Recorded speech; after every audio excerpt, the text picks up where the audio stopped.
সঙ্গে রয়েছে মাসুম এবং আপনাদের সবাইকে জানাচ্ছি রেডিও ফুর্তির পক্ষ থেকে অনেক অনেক ধন্যবাদ। আপনারা সবাই জানেন যে আজকে রেডিও ফুর্তি এখনো পর্যন্ত সেই সময়টা আছে, 12টা এখনো বাজেনি। রেডিও ফুর্তি 6 বছর শেষ করে 7 বছরে পা দিল।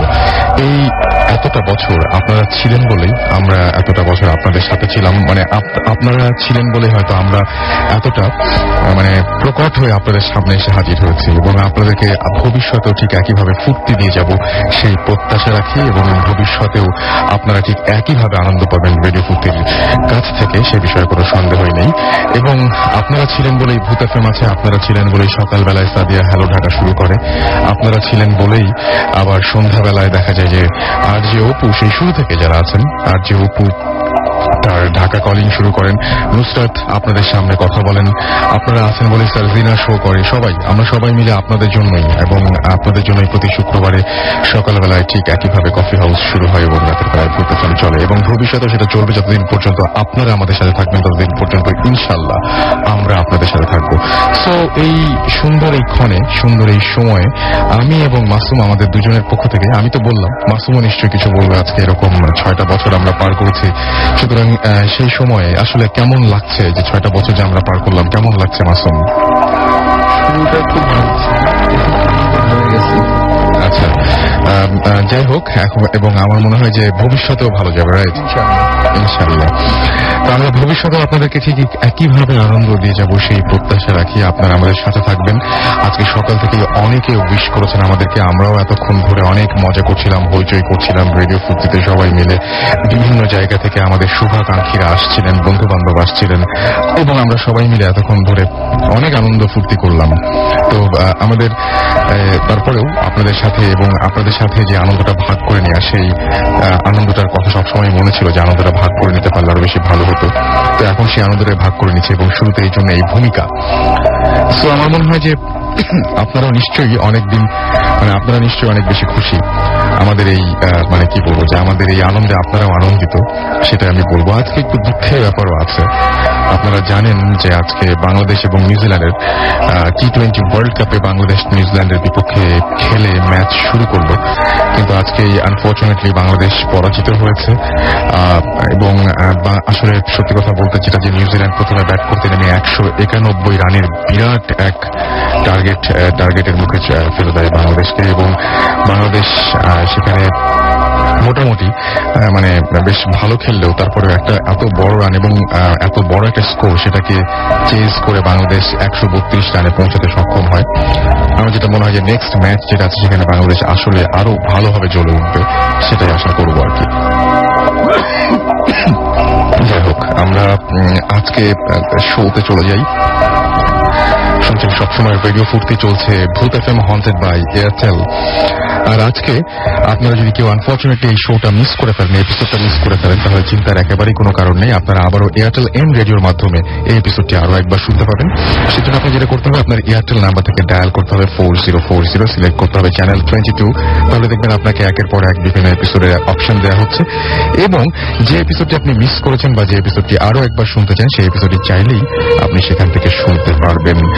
আর আপনি ভূত এফএম টিউন যেটা রয়েছে, সেটা মাই টিউন বা কলার টিউন, মাই টিউন বা মাই কলার টিউন হিসেবে সেট করে ফেলতে পারেন, যেটা মাসুম এখন প্লে করছে আর কি। সেজন্য আপনাকে ছোট্ট একটা কাজ করতে হবে, আপনার সেল ফোনের মেসেজ অপশনে গিয়ে টাইপ করতে হবে সিটি স্পেস দিয়ে কোড নাম্বার, আর কোড নাম্বার হচ্ছে 92125। আরো একবার বলছি সহজ করে, 92125, এবং সেটা পাঠিয়ে দিতে হবে 3123 নাম্বারে। আপনারা মিউজিকের পরিবর্তনের সাথে সাথে বুঝতে পেরেছেন যে আমি এখন একটা ঘটনায় যাব এবং এখন আমার সামনে যে ঘটনাটা রয়েছে, অনেকেই আমাদের এখানে এই 6 বছর রেডিও ফুর্তি পার করলো, ভূত এফএম পার করেছে 2 বছরের কিছু বেশি, এবং এই 2 বছরে আপনারা আমাদেরকে যেভাবে সহযোগিতা করেছেন, আপনাদেরকে আসলে ধন্যবাদ জানাবার কোনো ভাষা আমাদের নেই। কিছু কিছু ঋণ কখনোই শোধ করা যায় না, এটা সেরকম ঋণ, যেমন আপনারা আমাদের সঙ্গে ছিলেন এবং ভবিষ্যতেও সেরকম থাকবেন আশা করছি। তো অনেকেই চেষ্টা করেন, আজকে অনেকে এসছেন ঢাকার বাইরে থেকে, কিন্তু সবসময় সেটা সম্ভব হয়ে ওঠে না, যার জন্য অনেকে হয়তো স্টুডিওতে এসে উপস্থিত হতে পারেন না। বাট তাদের ইমেলগুলো আমরা পড়ে দেই। তো আপনি যদি এরকম যদি চান যে আপনার ইমেলটা আমরা পড়ে ফেলি, তাহলে আপনি আপনার ঘটনাটি আমাদের কাছে ইমেল করতে পারেন এবং আমাদের ইমেল অ্যাড্রেসটি হচ্ছে bhootfm@radiofurti.fm, which is bhootfm@radiofurti.fm। আর যদি আপনি আমাদেরকে SMS করতে চান, তাহলে মোবাইলের মেসেজ অপশনে গিয়ে টাইপ করুন SHOUT শাউট স্পেস আপনার নাম স্পেস আপনার মেসেজ, পাঠিয়ে দিন 9840 নাম্বারে। আমরা চলে যাই ঘটনায়। কি মাসুম, ঘটনায় যাই আমরা তাহলে। হ্যাঁ, ওকে। প্রথম যে ঘটনাটি সেটা আমাকে পাঠিয়েছেন তাওসিফ লিখছেন যে আমি সদ্য HSC পরীক্ষায় উত্তীর্ণ হলাম। আমার বাসা চট্টগ্রামের মেহেদিবাগে। আমি আজ যে ঘটনাটি আপনাদের সাথে শেয়ার করছি তা আমার নিজের সাথে ঘটেনি। আমি এই ঘটনাটি আমাদের ড্রাইভার মনির ভাইয়ের কাছ থেকে শুনেছি। তিনি আগে বেসরকারি একটি হাসপাতালে অ্যাম্বুলেন্স চালাতেন। তার এক ভয়াবহ এক্সপেরিয়েন্সের কারণে তিনি ওই চাকরিটি ছেড়ে দেন। রাসেল ভাই, লাশ গাড়িতে করে নিয়ে যাওয়ার অনেক ভয়ঙ্কর ঘটনা আমরা এর আগেও শুনেছি, কিন্তু আমার কাছে এই ঘটনাটি ব্যতিক্রম মনে হলো, তাই শেয়ার করলাম তার ভাষায়। আমি তখন বেসরকারি একটি হাসপাতালে অ্যাম্বুলেন্স চালাতাম। সময়টি ছিল 2007-এর ডিসেম্বর মাস। আমি বাসায় ঘুমাচ্ছিলাম। হঠাৎ আমার ফোন কল এলো। হাসপাতাল থেকে একটি লাশ কুমিল্লায় নিতে হবে। আমি এর আগেও একই রকম রাতে অনেকবার লাশ নিয়েছি, তাই ঘুম থেকে উঠে মুখ হাত ধুয়ে গেলাম হাসপাতালে। সেখানে গিয়ে দেখি মৃতের কিছু আত্মীয় স্বজন কান্নাকাটি করছিল। আমি গিয়ে লাশটা দেখলাম। আনুমানিক একজন 50 থেকে 55 বছরের লোক। তো যথাসময়ে আমি তাদের 3 জন মানুষ লাশটি একটি কফিনের সাথে করে নিয়ে অ্যাম্বুলেন্সের দিকে চললাম। ঘটনা এখান থেকে শুরু। লাশটি নিয়ে কিছু দূর যাওয়ার পর হঠাৎ গাড়ির মধ্যে এক বিচ্ছিরি গন্ধ পেতে লাগলাম। খেয়াল করলাম শুধু আমি নই, সবাই গন্ধ পাচ্ছে। আমি ভাবলাম হয়তো কোনো ডোবা বা ময়লার পাশ দিয়ে যাচ্ছি, তাই অন্ধকারে হয়তো দেখছি না, কিন্তু গন্ধটা পাচ্ছে। কিন্তু সেই তীব্র গন্ধটি প্রায় অনেকক্ষণ যাবৎ আছে। তার একটা পরে হঠাৎ কফিনের ভেতরে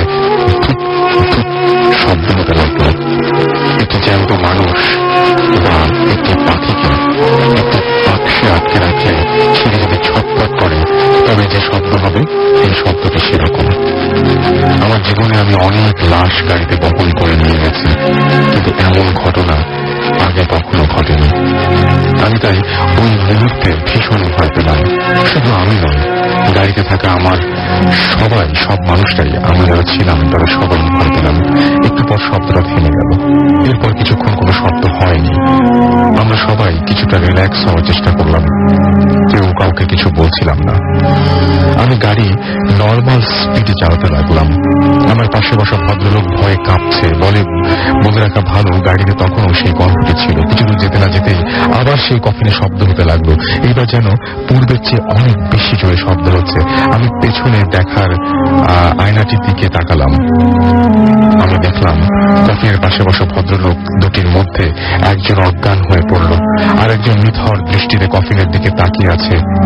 আর কফিনটি লড়ছিল এবং কাঁপছিল।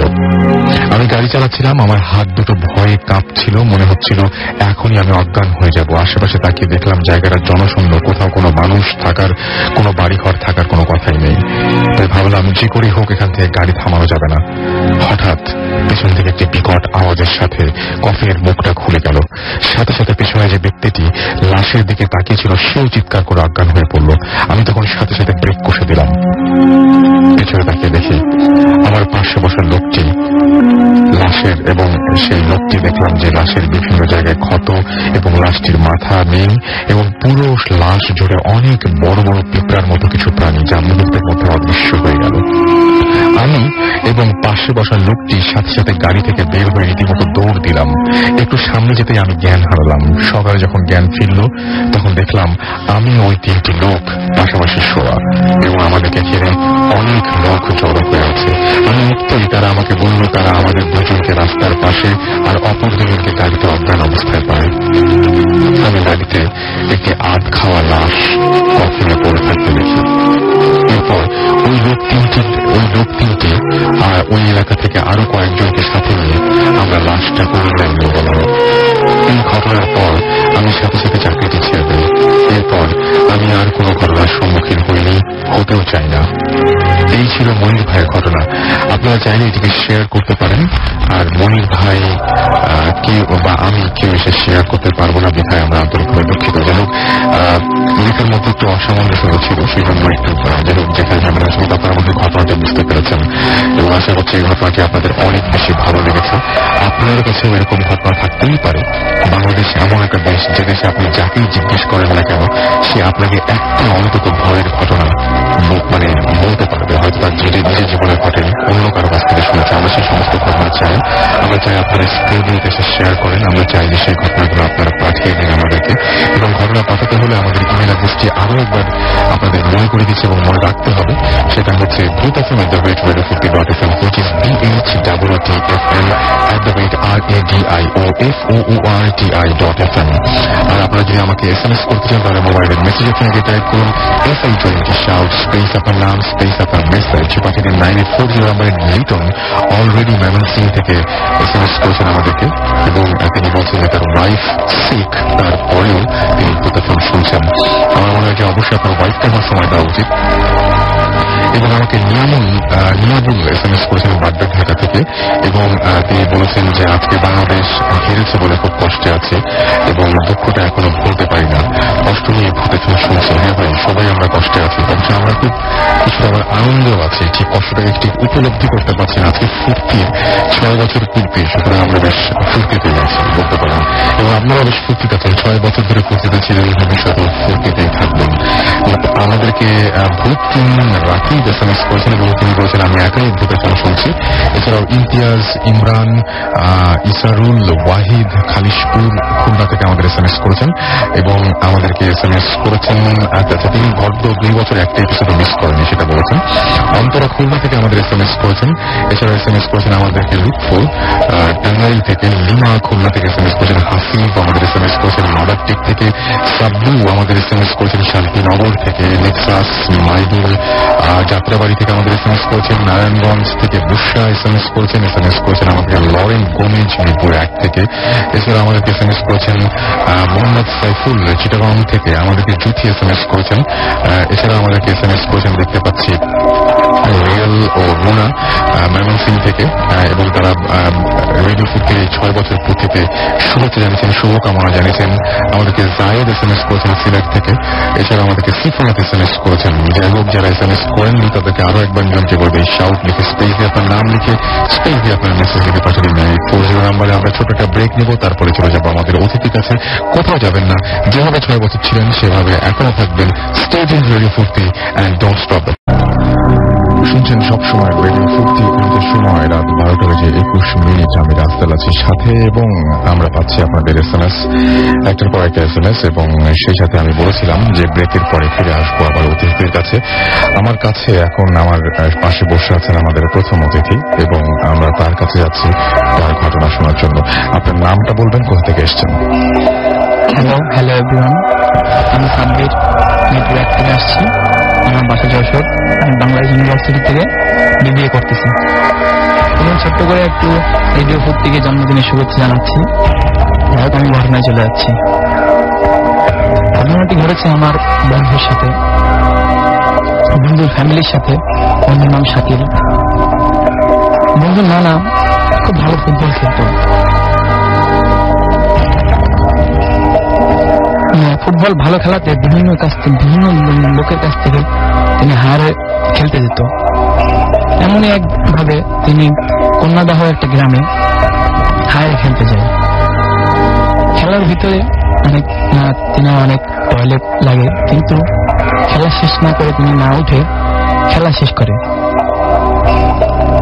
খেলা শেষ হয় প্রায় সন্ধ্যা হয়ে যায়। সন্ধ্যার সময় গ্রামের রোড, কোনো গাড়ি ঘোড়া না পেয়ে নানা হাঁটতে হাঁটতে বাসার দিকে যায়। বাসার দিকে যাইতে কন্যাদাহ গ্রামে একটা ছোট্ট নদী আছে। নদীর পাড় দিয়ে তিনি হাঁটছিলেন, হঠাৎ তার টয়লেট করার কথা মনে পড়ে। তিনি তখন নদীর পাশে একটা অনেক পুরানো একটা গাছের পাশে টয়লেট করে আবার বাসার উদ্দেশ্যে চলে যায়। ছোট করে একটু বলি, নদীটা অনেক কাহিনী আছে। নদীর একটা ছোট্ট একটা কাহিনী বলি। নদীতে একদিন এক জেলে মাছ ধরছিল জাল দিয়ে। জাল ফেলার পরে তিনি দেখলেন জালটার উঠতেছে না, কিসের জন্য একটা বেঁধে আছে। তিনি ভাবলেন হয়তো কোন একটা বড় মাছ জালে বাঁধছে। তিনি জালের দড়িটা একটা গাছে বেঁধে নিজেই ডুব দিয়ে নিচে গেলেন। নিচে যাওয়াতে অনেকক্ষণ পরে তিনি আর ফেরেননি। আশেপাশের লোকজন জালটা বাঁধা দেখে ভাবছে হয়তো আশেপাশে কেউ আছে, কিন্তু অনেক খোঁজাখুঁজি করেও জেলেকে পাওয়া যায়নি। যাই হোক, নানা তো বাসায় চলে আসে ওই দিন। ঘটনাটা শুরু হয় তার প্রায় 2 সপ্তাহ পরে। নানা হঠাৎ লক্ষ্য করলো নানার ডান পাটা আস্তে আস্তে সরু হয়ে যাচ্ছে। কোনো কারণ নাই, এমনিতেই নানার পাটা শুরু হয়ে যাচ্ছে। প্রথম দিকে নানা অত এটাকে গ্রাহ্য করে নাই, কিন্তু আস্তে আস্তে দেখলো নানার পাটা অন কাইন্ডস অফ প্যারালাইসিস হয়ে গেল। নানা হাঁটতে পারে না, এমনকি নানা কোথাও একটা গ্লাস পানি খেতে পারে না। নানা এক সাইড পুরো প্যারালাইজ হয়ে গেল। এমন সময় নানা দেখলো যে তার কানে শোনা বন্ধ হয়ে গেছে। নানা কানেও একদমই শুনতে পেত না। হঠাৎ নানি তার সাথে ঘুমাতো। হঠাৎ একদিন অনেক রাত, তখন প্রায় ফজর আজানের কাছাকাছি, এমন সময় নানা হঠাৎ কেমন যেন হয়ে গেল। নানি দেখলো রুমে যেহেতু কোনো ডিম লাইট ছিল না, কিন্তু লাইটের ব্যাকগ্রাউন্ডটা কেমন চেঞ্জ হচ্ছে, কখনো নীল, কখনো লাল, আবার কখনো হলুদ হচ্ছে। এবং নানা যে প্যারালাইসিস ছিল, কিন্তু তখন নানা অনেক শক্তিশালী একজন হয়ে গেল। নানা উঠে নানির ঘাড়ের উপরে উঠে নানির গলা চিপে ধরলো এবং 2 দাঁতে দাঁত লেগে ঘুমোতে বলতে লাগলো, তোকে আজকে মেরেই ফেলবো। নানি প্রথমে ভয়তে এত বুঝতে পারে নাই। প্রথম দিন কিছু না বুঝে নানি কিছুই বুঝতে পারলো না। ঠিক যখন ফজরে আজান দিল, ঠিক সেই সময় নানির গলা ছেড়ে দিল। ছেড়ে দিয়ে আবার সে আগের মতন বিছনায় পড়ে গেল। নানি জিনিসটা অনেক ভয় পেল সেদিন রাত্রে। পরের দিন কারোর সাথে জিনিসটা ভয় পাওয়াতে শেয়ার করে নাই।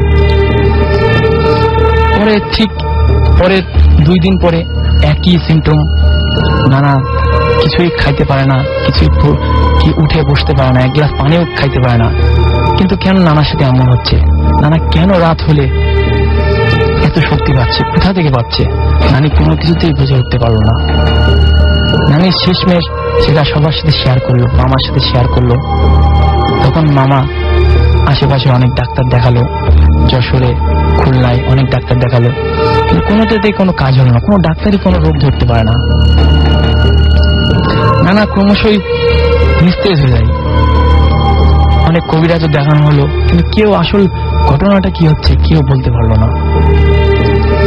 হঠাৎ একদিন আগের মতন নানা অনেক রাগান্বিত হয়ে গেল। ঠিক ওইটা ফজরে আজানের আগে নানির খুব জোরে গলা চিপে ধরে বলল, আজই তোর শেষ দিন, আজকের পরে আর তুই বাঁচবি না। এবং দাঁত লেগে দাঁতের 2টা দাঁত ভেঙে গেল, বাম পাশে 2টা দাঁত ভেঙে গেল। নানি কিছুই বলতে পারলো না। হঠাৎ করে যখন ফজরে আজান দিল, নানির গলা ছেড়ে নানা বিছনায় পড়ে গেল এবং ওই দিন নানা মারা যায়। সকালে উঠে যখন মামা দেখলো নানার 2টা দাঁত তখন ভাঙা ছিল। যাই হোক, ঘটনা এখানেই শেষ হয়ে গেলে ভালো হতো, কিন্তু তা না হয়ে ঘটনাটা আরো বেশি সামনের দিকে গেল। আমার নানার ছোট ছেলে, মানে ছোট মামা, উনি বেনাপোলে থাকতো আমার বন্ধুর বাসায়। নানা মারা যাওয়াতে মামা ভাবলো যে আজ ওনার মার সাথেই ঘুমাক। ছোট মামা নানার ঘরে ঘুমিয়েছিল। রাত অনেক রাত হলো, কিন্তু তেমন কিছু লক্ষ্য করলো না। কিন্তু ঠিক ফজরে আজানের সময় মামা লক্ষ্য করলো ঘরটা কেমন যেন গম্ভীর হয়ে আছে।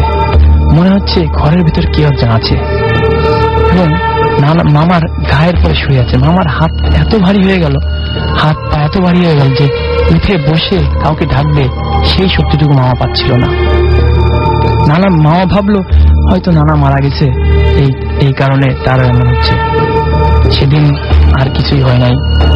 পরে মামা চলে আসলো বেনাপোলে বন্ধুর বাসায়।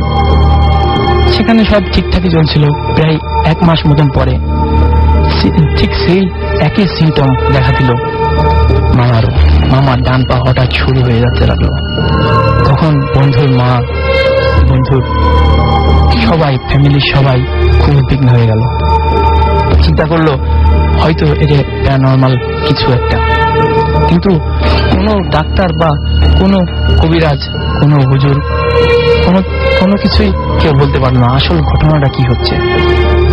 যাই হোক, মামা হঠাৎ করে একদিন দেখলো তার চোখে দেখতে পারতো না। আজব বিষয় হলো মামা চোখে দেখতে পারতো না। অনেক ডাক্তার দেখিয়েছে, এমনকি ইন্ডিয়া ব্যাঙ্গালোরেও একটা ডাক্তার দেখিয়েছে, কিন্তু কেউ বলে, সবাই বলে চোখ তো ঠিকই আছে, না দেখতে পেলে এখন কি করার আছে। আজব একটা বিষয় হলো মামা দেখতে পেত শুধু তাদের দুনিয়া। তারা যা দেখাতো মামা ঠিক তাই দেখতো। যেমন মামা দেখতো অনেক দূর থেকে একটা বড় একটা চিল পাখি যেমন অনেক দূর থেকে উড়ে আসতেছে। অনেক দূর থেকে উড়ে এসে একটা খাটের পাশে এসে বসলো, বসে মামার দিকে তাকিয়ে আছে। সেটা একটা মেয়ে, একটা নিষ্ঠুর একটা মেয়ের চেহারা। মেয়েটা অনেক সুন্দর, কিন্তু এমন নিষ্ঠুর, মানে রাগান্বিত ভাবে মামার দিকে তাকিয়ে আছে, মনে হচ্ছে মামা কিছু বলবে। হঠাৎই মামার ঘুম ভেঙে যায়। মামা নানির বলে যে ওরা আসছে মা, ওরা আসছে। কিন্তু মামা যেহেতু চোখে দেখতে পারতো না, শুধু তারা যা দেখাতো শুধু তাই দেখতে পারতো। একদিন হঠাৎ মামা কানে শুনতে পারে না। কিন্তু আজব বিষয় আরো, মামা কানে শুনতে পারতো না শুধু মানুষের কথাগুলো। একটা হাত থেকে একটা প্লেট পড়ে গেল, মামা ওটা শুনতে পারতো। কেউ একজন হেঁটে যাচ্ছে, হাঁটার শব্দ শুনতে পারতো। কিন্তু মানুষ যে কথা বলতেছে সেই কথা বলাটা আমার শুনতে পারতো না, শুধু মানুষের কথাটা শুনতে পারতো না। এমনকি মামার খুব দিনকে দিন মামা খুব অবস্থা খারাপ দিকে যাচ্ছে। তখন বাসার সবাই খুব চিন্তিত হয়ে গেল, অনেক কবিরাজ দেখালো। শেষমেশ নানি মামার আশা ছেড়ে দিল, ভাবলো হয়তো আর সম্ভব না। একদিন হঠাৎ মামা নানিরে বললো, মা আজকে না আমি কিছুই দেখতে পাচ্ছি না, কোনো পাখিও আসতেছে না আমার কাছে, কেউ আমাকে কিছু বলতেছে না। আপনার মামার তারপরে কি হয়েছিল শেষ মুহূর্তে? শেষ মুহূর্তে মামা হঠাৎ করে একদিন অনেক বমি টমি করে মামা রাত্রে মারা যায়। আপনার মামাও মারা যায়? এরপরে আর কেউ মারা গেছেন আপনাদের ফ্যামিলিতে? তারপরে নেক্সট ওই দিন রাত্রে আমার বন্ধুর মা দেখে একটা ছোট্ট একটা আলো, ক্যান্ডেলের উপরে যেটুকু একটা আলো থাকে, ওই আলোটুকু তার বাসার চারদিকে ঘুরতেছে। ঘুরতে ঘুরতে হঠাৎ করে তার মাথার কাছে এসে নিভে যায়, ওই দিন যেদিন মামা মারা যায়। তার পরের দিন বন্ধুর মা আবার দেখে যে ওই সেম পাখি, ওরকম একটা পাখি, ওর বন্ধুর মা একটা খোলা একটা মাঠের ভিতরে একটা খাটে একা শুয়ে আছে। ওই পাখিটা অনেক দূর থেকে এসে খাটের পাশে বসে বলতেছে, এবার তোর পালা। তখন আমার বন্ধুর মা খুবই চিন্তিত হয়ে গেল, এবং বাসার সবাই তখন খুবই চিন্তিত হয়ে গেল। তখন নানি একটা হুজুরের কথা শুনে, বাগেরহাটে একটা হুজুরের কথা শুনে, হুজুরের কাছে যাই, এবং আজব বিষয় হল হুজুরের কাছে যাওয়ার সাথে সাথে হুজুর সবকিছু বলে দেয়। একদিন তার ফ্যামিলিতে যা ঘটছে সবকিছু হুজুর বলে। তখন নানি খুব কান্নাকাটি করে তার বলে যে একটু ব্যবস্থা করেন। হুজুর তখন বলে যে আমি চেষ্টা করে দেখতে পারি, আসলে আমি সঠিক বলতে পারবো না, আমি চেষ্টা করে দেখতে পারি। একদিন হুজুর আসে ওদের বাসায়, সে পুরো ঘরটা পুরো অন্ধকার করে দেয়, অন্ধকার করে একটা জিন নিয়ে আসে। জিন তখন আমার বন্ধুর মা সবাই ওই রুমে ছিল, বন্ধু নিষ্কানে শুনছে।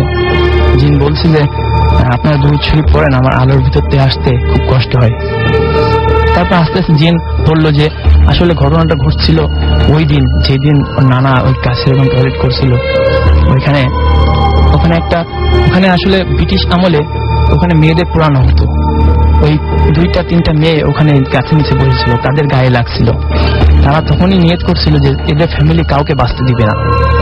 তখন জিন বলে যে আমার বয়স অনেক, আমি চেষ্টা করব, আমার ছেলেরা আছে তাদের নিয়ে চেষ্টা করব। তারপরে একদিন ওই যে নানা যে ঘরে থাকতো সেই সেই ঘরে সব ঘরটা মাটির ঘর ছিল, ঘরটা লেপে। আচ্ছা, থ্যাংক ইউ। আপনার মামা তারপরে হচ্ছে সেই সমাধানটা তো আপনারা পেয়েছিলেন? সমাধানটা পেয়েছি। ওকে, থ্যাংক ইউ সো মাচ। আপনার ঘটনার জন্য আপনাকে অনেক ধন্যবাদ। আমরা চলে যাচ্ছি আমাদের পরবর্তী ঘটনায়, তবে তার আগে আমরা দেখতে পাচ্ছি বেশ কিছু SMS রয়েছে। অয়ন আমাকে SMS করেছেন এবং অয়ন SMS করে বলেছেন যে আমাকে কাউকে একজনকে তার কথা বলতে বলেছেন আর কি। সাথী আমাকে SMS করেছেন শুভ্র, এছাড়াও আমাদেরকে SMS করেছেন, এছাড়াও দেখতে পাচ্ছি মঞ্জুর SMS করেছেন আমাকে, ফাজিল ভূত SMS করেছেন, ফকরুল, জেসি বৃষ্টি SMS করেছেন এবং SMS করেছেন আমাকে SMS করেছেন নারায়ণগঞ্জ থেকে হৃদয়, SMS করেছেন টুকটুকি মামুন, SMS করেছেন আমাকে আবু বাক্কর বাগেরহাট থেকে।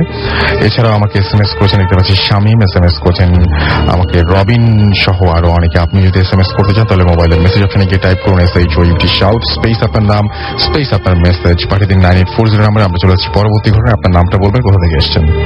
আমি রিগান, আমি নাগালপাড়া থেকে এসেছি। আমি নর্দার্ন ইউনিভার্সিটি বনানী ক্যাম্পাসে BBA করতেছি 4th সেমিস্টারে।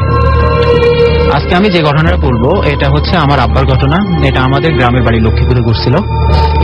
তো আমার আব্বা, এটা প্রায় 80 সালের দিকের কথা। আমার আব্বা তখন ঢাকায় চাকরি করে। কোন একটা কারণে উনি রাত 10টা কি 11টার গাড়িতে বাড়িতে যায়, আর তখন আমাদের বাড়িতে যাইতে 3-4 ঘন্টা লেগে যেত।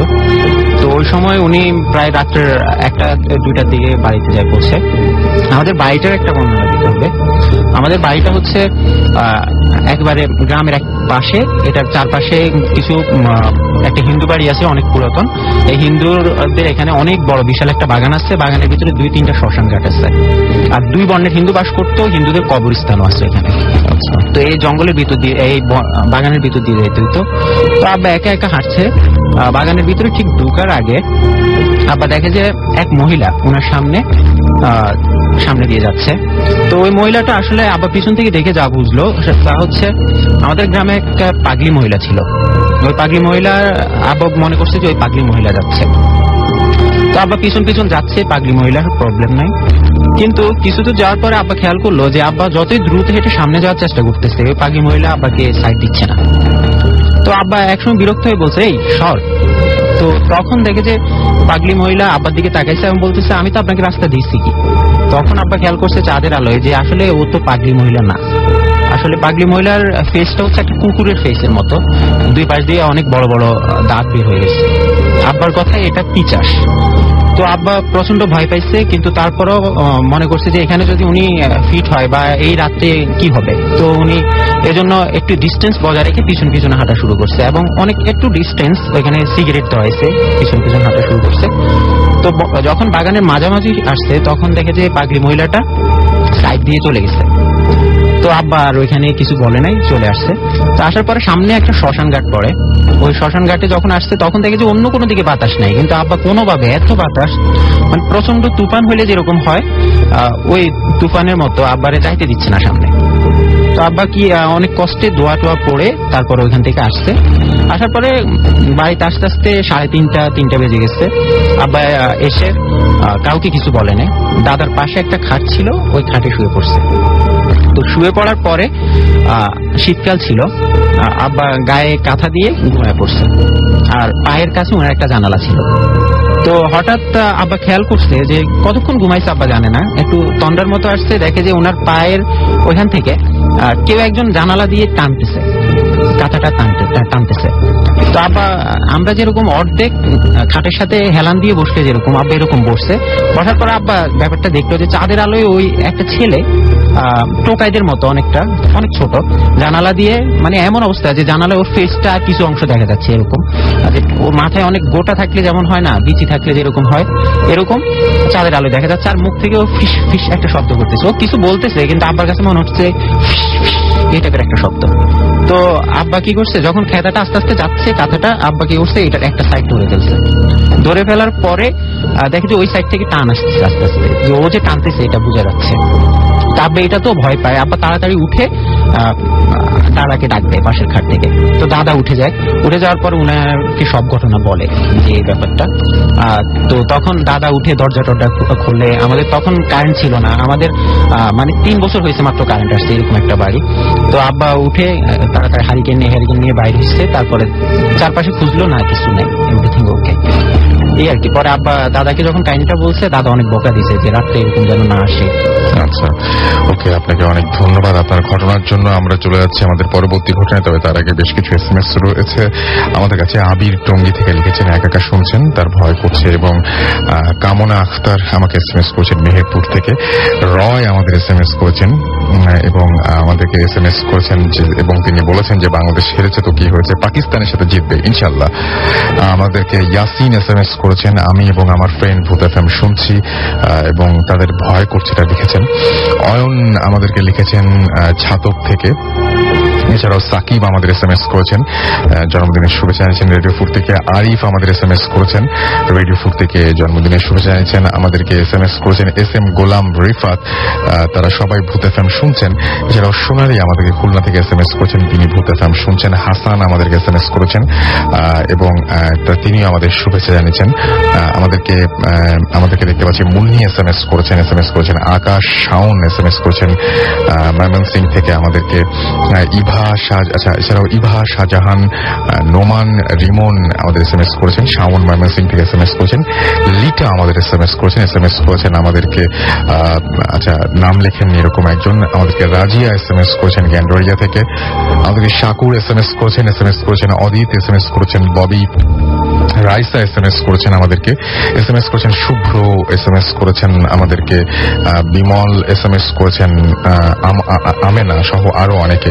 যাই হোক, আপনারা যদি SMS করতে চান তাহলে মোবাইলের মেসেজ অপশনে গিয়ে টাইপ করুন SHOUT শাউট স্পেস আপনার নাম স্পেস আপনার মেসেজ, পাঠিয়ে দিন 9840 নাম্বারে। আপনারা ইমেইলের মাধ্যমে এবং আপনারা SMS এর মাধ্যমে আপনাদের যে কোনো মতামত কিন্তু জানাতে পারেন। আপনাদেরকে কখনোই এভাবে বলছি না যে SMS পড়ার কন্ডিশনটি হচ্ছে ভূত FM খুব ভালো হচ্ছে, নো, আমি কখনোই সেটা বলছি না। সুতরাং আপনাদের মতামত যদি আপনারা জানান তাহলে অবশ্যই আপনাদের সেই সমস্ত উপদেশ বলুন আর আপনাদের সেই সমস্ত মতামত বলুন, সেগুলোকে কাজে লাগিয়ে আমরা হয়তো আরো বেশি আপনাদেরকে আনন্দ দিতে পারবো ভবিষ্যতে।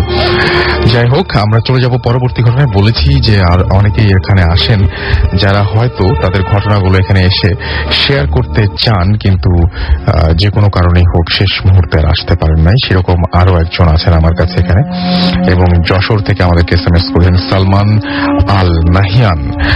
তার ইমেলটি আমি পড়তে চাই এবং তিনি বলছেন যে আমার ইমেলটি পড়লে আমি খুশি হব।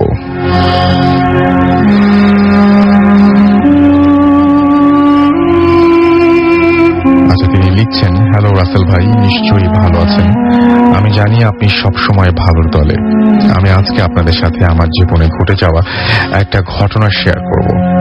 আমি অনেক দূরে থাকি বলে এখানে এসে ঘটনা শেয়ার করা পসিবল না।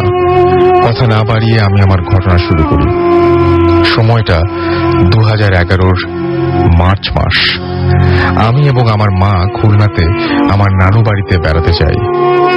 প্রথম 4 দিন কোনো প্রবলেম হয় নাই। পঞ্চম দিন রাতে খাবার খেয়ে আমি আমার রুমে ঘুমিয়ে যাই। সেই দিন কেন যেন আমার ঘুম আসছিল না। ঘুম না আসায় আমি মোবাইল ফোনে গান শুনতে থাকি। রাত 10টার দিকে আমি মোবাইলে গান শুনতে শুনতে বাড়ির উঠানে আসি। চারিদিকে ঘুটঘুটে অন্ধকার। আমি একটা গাছের সাথে হেলান দিয়ে দাঁড়িয়ে থাকি। হঠাৎ আমার চোখ চলে যায় বাড়ির মেইন ফটকের দিকে। আমি স্পষ্ট দেখতে পাই এবং দেখতে পাই যে বাড়ির বাইরে একটা টর্চ লাইট পড়ে আছে এবং সেটা জ্বালানো অবস্থায় ছিল। সেজন্য আমি সেটা দেখতে পাই। আমি কিছু মনে না করে টর্চ লাইটটার দিকে এগিয়ে যাই। যখন আমি লাইটটা উঠাতে যাই তখন সেটা বন্ধ হয়ে যায়। আমি মাটিতে হাত দিয়ে সেটা খুঁজে পাই না। আমি খুব ভয় পেয়ে যাই। হঠাৎ আমার হেডফোনের গান বন্ধ হয়ে যায় এবং আমি তাকিয়ে দেখি যে মোবাইলে চার্জ নেই। কিন্তু কিছুক্ষণ আগে আমি মোবাইলে ফুল চার্জ দিয়েছিলাম। 5 মিনিট পর মোবাইলটা সুইচ অফ হয়ে যায়। আমি আরো ভয় পেয়ে যাই। চারিদিকে খুব অন্ধকার, আমি কিছুই দেখতে পাচ্ছিলাম না। হঠাৎ দূরের তালগাছ থেকে কেউ নেমে আসার সাউন্ড শুনতে পাই। সাউন্ডটা ধীরে ধীরে বাড়তে থাকে। একসময় সাউন্ডটা আমার পেছন থেকে আসতে থাকে। আমি ভয়ে জমে যাই। আমি ভয়ে ভয়ে পেছনে তাকাই। আমি কিছুই দেখতে পাই না। একটু পর আমি দূর থেকে হারিকেন নিয়ে কাউকে আসতে দেখি। লোকটি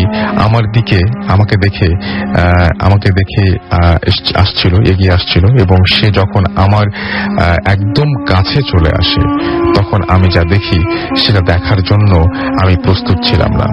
হারিকেনের আধো আলোতে আমি দেখতে পাই যে লোকটা দাঁড়িয়ে আছে। সে আর কেউ না, অবিকল আমার মতো দেখতে একজন। ভয়ে মুখ থেকে কোনো সাউন্ড বের হচ্ছিল না আমার। 7 কি 8 সেকেন্ড পর আমার মতো দেখতে লোকটা আমাকে খুব জোরে একটা থাপ্পড় মারে। আমি কিছু করার আগে দেখি সে আমার সামনে আর নেই। আমি পিছনে তাকিয়ে দেখতে পাই সেই টর্চ লাইটটা পড়ে আছে এবং সেটা জ্বলছে। হঠাৎ আমার গলায় একটা চাপ অনুভব করি। গলায় হাত দিয়ে বুঝতে পারি একটা হাত আমার গলা টিপে ধরে আছে। তারপর আমার আর কিছু মনে নেই। সকালে আমি আমার বিছানায় আমাকে আবিষ্কার করি। আমি জানি না কিভাবে এবং কখন আমি আবার এখানে এলাম। আমি বেড থেকে উঠে বাথরুমে ব্রাশ করতে যাই। তখন চোখ যায় মিররের দিকে। আমি দেখতে পাই আমার গলায় স্পষ্ট একটা বড় 5 আঙ্গুলের ছাপ। কেন এমন হলো আমি জানি না। এই ঘটনার একদিন পর আমি নানু বাড়ি থেকে চলে আসি। এরপর অনেকবার নানু বাড়িতে গেছি, কিন্তু এইরকম ভয়ঙ্কর পরিস্থিতির সম্মুখীন হইনি। রাসেল ভাই, এই ছিল আমার ঘটনা। আমার ঘটনাটি ভালো লাগলে পড়ে শোনাবেন। হ্যাঁ, আপনার ঘটনাটি ভালো লেগেছে এবং সেই জন্যই পড়ে শোনালাম। এবং আপনারা যারা এখন শুনছেন এবং চান রেডিও ফুর্তিতে এখানে এসে আপনাদের ঘটনাগুলো শেয়ার করতে, তাদেরকে বলবো আপনারা চলে আসুন। এবং সেটার জন্য আপনাকে যেটা করতে হবে, ইমেল অ্যাড্রেসটা মনে রাখতে হবে এবং সেখানে ইমেল পাঠাতে হবে। আমাদের ইমেল অ্যাড্রেসটা হচ্ছে bhotfm@radiofurti.fm, আর এটার স্পেলিংটি হচ্ছে BHOTFM@radiofurti.fm। আমাদেরকে সুরজিৎ SMS করেছেন ময়মনসিং থেকে এবং আমাদেরকে তিনি বলছেন যে ভূত এফএম জমে উঠেছে। মাসুম, দীপু, রাজা, বাদল তারা SMS করেছেন আমাদেরকে। এছাড়াও বাদশাহ আমাদেরকে SMS করেছেন ওল্ড ঢাকা থেকে। সুশী রাজশাহী থেকে SMS করেছেন এবং তিনি রেডিও ফুর্তিকে বার্থডে উইশ করেছেন। মনির আশুলিয়া থেকে আমাদের SMS করেছেন এবং তিনি কবরস্থানের কাছাকাছি থেকে ভূত এফএম শুনছেন। আকরাম আমাদের SMS করেছেন এবং ইকবাল খুলনা থেকে আমাদের SMS করেছেন। SMS করেছেন আমাদেরকে মাহি, SMS করেছেন আমাদেরকে তন্ময় হুমায়ুন রোড থেকে। এছাড়া আমাদেরকে SMS করেছেন দৃষ্টি যশোর থেকে এবং তিনি নতুন আমাদের সাথে জয়েন করেছেন। আমাদের সাথে হিবুল জয়েন করেছেন এবং আমাদের সাথে জয়েন করেছেন ফারুক, নোমান, মতিউর, আদর আমাদের সাথে জয়েন করেছেন। SMS জয়েন করেছেন আমাদের সাথে ইবনুল এয়ারপোর্ট থেকে। তানজিল আমাদের SMS করেছেন। SMS করেছেন আমাদেরকে নোমান আহমেদ সিলেট থেকে। সবাই বার্থডে উইশ করেছেন বেশিরভাগই আজকে। আশিক আমাদেরকে SMS করেছেন চট্টগ্রাম থেকে। নীল আমাদেরকে SMS করেছেন। SMS করেছেন আমাদেরকে জিকির। SMS করেছেন আমাদেরকে ইমরান। এছাড়া আমাদেরকে অন্তু SMS করেছেন। SMS করেছেন আমুন এবং ফেরদৌস সহ আরো অনেকে। আপনি যদি SMS করতে চান মোবাইলের মেসেজ অপশনে গিয়ে টাইপ করুন SHOUT শাউট স্পেস আপনার নাম স্পেস আপনার মেসেজ পাঠিয়ে দিন 9840 নাম্বারে। আমরা চলে যাব পরবর্তী ঘটনায়, তবে তার আগে একটা ছোট্ট বিরতি নিতে হবে। কোথাও যাবেন না, স্টে টিউনড টু রেডিও ফুর্তি এন্ড ডোন্ট স্টপ দ্য ফুর্তি। শুনছেন সবসময় রেডিও ফুর্তি। ঘড়িতে সময় রাত 12:50 এবং আমি রাসেল আছি সাথে। আর আজকে আরো একবার আপনাদের সবাইকে জানিয়ে দিই যে আজকে ফুর্তির 6 বছর শেষ করে 7 বছরে পড়ার দিন। সুতরাং আজকে ফুর্তির জন্মদিন। আজকে কি রাত 12:50 বাজে, সুতরাং গতকাল হয়ে গেছে। তো যাই হোক, আমরা গতকালে শুরু করেছিলাম, আজকে এখনো পর্যন্ত ভূত এফএম চলছে। তো সুতরাং আমরা 6 বছরের শেষ মুহূর্তে, 6 বছর থেকে যখন 7 বছরে পড়লো তার শেষ মুহূর্তে আমরা ভূত এফএম শুরু করেছিলাম। যাই হোক, এই 6 বছর ধরে আপনাদের ভালোবাসার কারণে, আপনারা সাথে থাকার কারণেই আমরা এতটা পথ পাড়ি দিতে পেরেছি এবং আশা করছি ভবিষ্যতেও আমরা একইভাবে আপনাদেরকে আনন্দ দিয়ে যাব। তো আজকে আমাদের কাছে যারা আজকে এই মুহূর্তে মুহূর্তে SMS পাচ্ছেন, তারা দেখতে পাচ্ছি ম্যাক্সিমাম SMS এর মধ্যে আমাদেরকে উইশ করেছেন এবং আমরা দেখতে পাচ্ছি যে ফুর্তিকে তারা কতটা ভালোবাসেন সেটাই বোঝাচ্ছেন। তো আমরা ভাবছি যে ভবিষ্যতেও আপনারা ঠিক এইভাবেই, আমরা বিশ্বাস করি যে এভাবে আমাদের সাথে থাকবেন। যাই হোক, আমরা চলে যাব ঘটনায়। আমাদের নেক্সট আর একজন নতুন গেস্ট এসছেন, তার কাছে আপনার নামটা বলবেন এবং কোথা থেকে এসছেন। হ্যালো লিসনার্স, আমি আলামিন। আমি ফরিদপুর এমডিতে পড়াশোনা করছি। আমার হোম ডিস্ট্রিক্ট হলো যশোর দিয়া। তো আপনি ফরিদপুর থেকে এসেছেন, জি। তো অনেক দূর থেকে এসেছেন, এই জন্য আপনাকে অনেক অনেক ধন্যবাদ এবং ভৌত ফার্মে আপনাকে স্বাগত জানাচ্ছি। আসলে দেখা যায় যে ঢাকার বাইরে থেকে যারা থাকেন, যারা তারা সহজে আসতে পারেন না, বাট আপনি সেই কি বলবো যে সেই প্রাথমিক ধাক্কাটা কাটিয়ে এখানে এসে উপস্থিত হয়েছেন। যাই হোক, আমরা প্রথম ঘটনা যাচ্ছি, তার একটা কবর নিয়ে একটা ঘটনা রয়েছে, সেই ঘটনায় আমরা যাব। So stay tune. ঘটনাটা আজ থেকে প্রায় 3 থেকে 4 বছর আগে। এটা আমি আমার এক ফ্রেন্ডের কাছ থেকে শুনি। ঘটনাটা বাগেরহাট জেলা। তো আমার ফ্রেন্ডটার বাসার পাশে একটা হিন্দু ফ্যামিলি থাকতো। ওই হিন্দু ফ্যামিলিতে একটি মেয়ে সুইসাইড করে মারা যায়। তো মেয়েটি যখন মারা যাওয়ার পর মেয়েটির ডেড বডিটা মেয়েটার লিভিং রুমে বেডের উপরে পাওয়া যায়।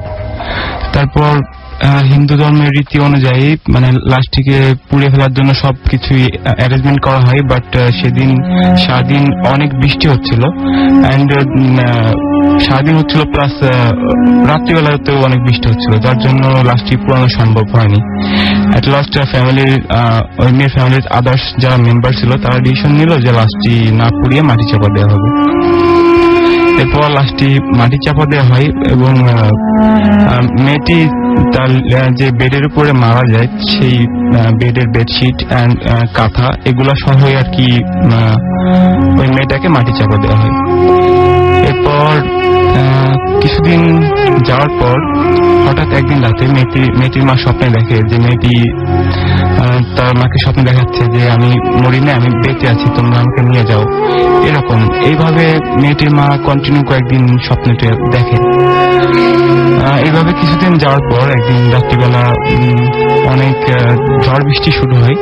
তখন আনুমানিক প্রায় রাত 1:30টার মতো বাজে। হঠাৎ করে মেয়েটির বাবা মার যে লিভিং রুমটা, ওই লিভিং রুমের বাইরের থেকে নক করা সাউন্ড হয়। এখানে বলে রাখা ভালো যে মেয়েটি মারা যায়, মেয়েটির নাম ছিল দীপা। এরপর যখন বাইরে থেকে নক করা হয় তখন মেয়েটির বাবা ভেতর থেকে জিজ্ঞাসা করে যে বাইরে কে। তখন বাইরে থেকে একটা কণ্ঠ বলে যে বাবা আমি দীপা, দরজা হলো। তখন সবাই, ওই মেয়েটার বাবা এবং মা দুজনই খুবই স্ট্রেঞ্জ হয়ে যায়, কারণ যে মানুষটাকে তারা নিজ হাতে সমাধি দিয়ে আসছে কিভাবে সে ফিরে আসতে পারে, এবং কণ্ঠটাও ছিল সেম সেই দীপার মতোই। এরপর তার বাবা মা দুজনে অনেক ভয় পেয়ে যায়। আর ভয় পাওয়াটা খুবই স্বাভাবিক ব্যাপার। যদি কখনো ঝড় বাদলের রাতে আপনার ঘরের দরজায় আপনার কোনো মরে যাওয়া আত্মীয় এসে যদি দরজা খুলতে বলে, তখন নিশ্চয়ই এটা খুবই একটা স্ক্যার্ড হওয়ার মতো ব্যাপার। তারপর মেয়েটির বাবা মার দরজাটা খোলে না। এক পর্যায়ে মেয়েটা অনেক ডাকাডাকি করে, তো দরজার সাইডে জানালা ছিল, মেয়েটির বাবা সাহস করে জানালাটা খোলে এবং খুলে দেখে সত্যি সে দীপা দাঁড়িয়ে আছে জানালার কাছে এবং তার মুখটা অনেক মলিন। এরপর মেয়েটির বাবা অনেক ভয় পেয়ে যায়। ভয় পেয়ে যাওয়ার পর জানালাটা আটকে দেয়। ঘটনা এখানে শেষ না। ঘটনা এরপর আরো সিরিয়াস দিকে মোড় নেয়। সেটা হলো এই ঘটনা ঘটার প্রায় 1 মাস পর মেয়েটি যে রুমে সুইসাইড করে, ওই রুমে মেয়েটির আপন বড় ভাই সুইসাইড করে এবং তার সপ্তাহ 2 পর পরপর 2টা ফ্যামিলি মেম্বার চলে যাওয়ার যে শোক, এই শোক কাটাতে না কাটাতেই যে মেয়েটি মারা যায়, ওর ছোট আরেকটা বোন ছিল, তার বয়স ছিল 2 থেকে 3 বছর। ওই বাচ্চা মেয়েটি আগুনে পুড়ে মারা যায়। তো একটা ফ্যামিলিতে এতগুলো ফ্যামিলি মেম্বার একবারে কন্টিনিউ চলে যাওয়াতে আদার্স যারা অ্যালাইভ ছিল তারা খুবই স্ক্যার্ড হয়ে পড়ে। দেন তারা একজন তান্ত্রিকের আশ্রয় নেয় এবং তাকে বলে যে কেন এমনটি হচ্ছে বা কি জন্য হচ্ছে, এগুলা জানার জন্য। এরপর তান্ত্রিকটাকে ওই মেয়েদের বাসায় আনা হয় এবং তান্ত্রিকটা তার যত আধ্যাত্মিক সব পাওয়ার ছিল সবগুলো দিয়ে অনেক চেষ্টা করে, বাট কোনো সুনির্দিষ্ট কারণ বের করতে পারে না। এক পর্যায়ে তান্ত্রিকটি বলে যে তাকে ওই মেয়েটিকে যেখানে সমাধি দেওয়া হয়েছে সেখানে নিয়ে যেতে। তারপর মেয়েটি সমাধিস্থলে তান্ত্রিককে নিয়ে যাওয়ার পর তান্ত্রিকটি এক পর্যায়ে বলে যে কবরটি খোঁড়ার জন্য। দেন কবরটি খোঁড়া হয়। কবরটি খোঁড়ার পর আরো বিস্ময়কর কিছু অপেক্ষা করছিল তখন। কবরটি খোঁড়া হয় মেয়েটি মারা যাওয়ার প্রায় 1.5 মাস পর। তো নর্মালি একটা মানুষ মারা গেলে তার 3-4 দিনেই তার লাশটি অনেক পচে যায়। বাট তখনও মেয়েটির ডেড বডিটা সম্পূর্ণ একদম তাজা ছিল। এমনটি মনে হচ্ছিল যে তাকে আজকে যেদিন করা হয়েছে সেদিনে দাফন করা হয়েছে বা মাটি চাপা দেওয়া হয়েছে এরকম। এবং আমি ফার্স্টে বলছি যে মেয়েটিকে যখন মাটি চাপা দেওয়া হয় তখন তার বেডশিট এবং কাঁথা এগুলো সহই একবারে মাটি চাপা দেওয়া হয়। তো সবাই আরেকটি ব্যাপার লক্ষ্য করে যে সেটা হলো ওই মেয়েটির ডেড বডিটা যে বেডশিটটার প্রায় অর্ধেক পরিমাণ অংশ খেয়ে ফেলছে, অর্থাৎ ওই ডেড বডিটার মুখের ভিতরে। এরপর তান্ত্রিকটি ডেড বডিটাকে উপরে উঠাইতে বলে। উপরে উঠানোর পর কাপড়টি বের করে পুড়িয়ে ফেলা হয়। দেন তখন ওই তান্ত্রিকের কথা মতো ওই মেয়েটার ডেড বডিও পুড়িয়ে ফেলা হয়। এরপর ওই ফ্যামিলিতে আর এমন বড় ধরনের কোনো অ্যাক্সিডেন্ট ঘটেনি। আচ্ছা, আপনার কি মনে হয় যে এই ঘটনাটা আপনি যেখান থেকে শুনেছেন বা যেখান থেকে জেনেছেন, এলাকার সবাই তো এই ঘটনাটা এমনকি এই ঘটনাটা ঘটার পরে টোটাল এলাকার লোকজন খুবই আতঙ্কের ভেতরে ছিল, খুবই ভয়ের ভেতরে ছিল। সবাই বেশ ভয়ের মধ্যে সময় কাটিয়েছেন। তো এই ঘটনাটা কোথাকার বলেন? যশোরের কোন একটা এলাকার, তাই তো? না, এটা হলো বাগেরহাটের কোন একটা এলাকা। সরি, আমি গুলিয়ে ফেলেছি। যাই হোক, আপনাকে অনেক অনেক ধন্যবাদ আপনার ঘটনার জন্য। আমরা আবারও আপনার কাছে ফিরে আসবো। তার মাঝখানে আমরা কিছু SMS করে ফেলে। আমাকে অয়ন SMS করেছেন ছাতক থেকে, এবং আমাকে SMS করেছেন দেখতে পাচ্ছি রুমা, তিনি জন্মদিনের উইশ করেছেন। এবং আমাদেরকে SMS করেছেন দেখতে পাচ্ছি তপু, জীবন, আসিফ, ফিরোজ। এছাড়া আমাদেরকে SMS করেছেন অনন্যা, হাসিব, রুবেল, জাহিদ, শামীম। তারা সবাই আমাদেরকে উইশ করেছেন ময়মনসিং থেকে। আমাদেরকে রাকেশ SMS করেছেন চট্টগ্রাম থেকে। এছাড়া আমাদেরকে তিনি সবাইকে রিকোয়েস্ট করেছেন যে প্লিজ কেউ বানানো গল্প বলবেন না, নিজের রিয়েল ঘটনা বলবেন। আমি এটার সাথে একটু যোগ করতে চাই। সেই যোগটা হচ্ছে যে নিজের রিয়েল ঘটনা শুধু না, অন্য কারো রিয়েল ঘটনাও কিন্তু আপনি বলতে পারেন আপনার নিজের মতো করে। অবশ্যই তার অনুমতি নিয়ে বা তার কাছে তাকে অবশ্যই বলে আসতে হবে যে হ্যাঁ, আমি আপনার এই ঘটনাটি ভূত এফএমে শেয়ার করতে চাই। অয়ন আমাকে SMS করেছেন ছাতক থেকে। এছাড়া আমাদেরকে SMS করেছেন দেখতে পাচ্ছি সজীব, চাপাই নবাবগঞ্জ পলিটেকনিক ইনস্টিটিউট থেকে। এছাড়াও তিনি আমাদের সাথে নতুন জয়েন করেছেন। আমাদেরকে শাওন এবং তামান্না SMS করেছেন হরিয়ান ইউনিয়ন হাউস রাজশাহী থেকে। এছাড়াও ইকবাল হুসাইন আমাদের SMS করেছেন, ইকবাল হুসাইন জীবন খুলনা থেকে। রিপন আমাদের SMS করেছেন এবং আমাদেরকে SMS করেছেন দেখতে পাচ্ছি রনি। এছাড়াও SMS করেছেন আমাদেরকে মোহাম্মদ, আচ্ছা নামটা পড়তে পারলাম না, আরিফ আমাদেরকে SMS করেছেন আমাদেরকে আকরাম, এবং আমাদেরকে SMS করেছেন এছাড়াও দেখতে পাচ্ছি ফ্লেম বার্ড, এবং জন্মদিনে উইশ করেছেন তিনি আব্দুর রহমান মামুন, শহীদুল জাকির খোকন। তারা সবাই আমাদেরকে SMS করেছেন এবং আমাদেরকে SMS করেছেন এছাড়াও দীপ্র, এবং তিনি ভূত এফএম এর জন্মদিনের শুভেচ্ছা জানিয়েছেন। পলাশ আমাদের SMS করেছেন আমাদের লামিয়া গোমেজ SMS করেছেন উৎস। এছাড়াও আমাদেরকে দেখতে পাচ্ছি মাসুদ পারভেজ চট্টগ্রাম থেকে SMS করেছেন, এবং তিনি রেডিও ফুর্তির অক্স এবং ভূত এফএম অসম। তিনি সবাইকে SMS সবাইকে ধন্যবাদ জানিয়েছেন এবং মাসুম ভাইকে মিউজিকের জন্য থ্যাঙ্কস জানিয়েছেন। রাফি আমাদের SMS করেছেন হাতিরপুল থেকে। এছাড়াও আমাদেরকে SMS করেছেন আরিফ। এছাড়াও SMS করেছেন আমাদেরকে আফজাল ময়মনসিং থেকে। মিল্টন নরসিংদী দাসপাড়া থেকে আমাদের SMS করেছেন। এছাড়াও আমাদের SMS করেছেন সানিয়া, SMS করেছেন আমাদেরকে সিনথিয়া, SMS করেছেন মিজান চৌধুরী, SMS করেছেন বর্ণা। এছাড়াও আমাদেরকে আরো অনেকে SMS করেছেন। আপনি যদি SMS করতে চান তাহলে মোবাইলের মেসেজ অপশনে গিয়ে টাইপ করুন SHOUT শাউট স্পেস আপনার নাম স্পেস আপনার মেসেজ পাঠিয়ে দিন 9840 নাম্বারে। যদি আনফরচুনেটলি আজকের এই এপিসোডটি কেউ মিস করে থাকেন তাহলে একেবারে হতাশ হওয়ার কিছু নেই। এয়ারটেল ভূত এফএম হন্টেড বাই এয়ারটেল আপনি আবারও শুনতে পারবেন এয়ারটেল এম রেডিওর সাহায্য নিয়ে। সেজন্য আপনাকে যেটা করতে হবে, আপনার এয়ারটেল নাম্বার থেকে ডায়াল করতে হবে 4040, সিলেক্ট করতে হবে চ্যানেল 22 এবং তাহলে দেখবেন যে একের পর এক বিভিন্ন এপিসোডের অপশনগুলো আপনাকে দেওয়া হচ্ছে। And now listeners can get the Booth FM tune as their caller tune, My Tune from Airtel. Booth FM tune code is 92125 and you can activate it by sending an SMS. Just type CT space 92125 and send it to 3123.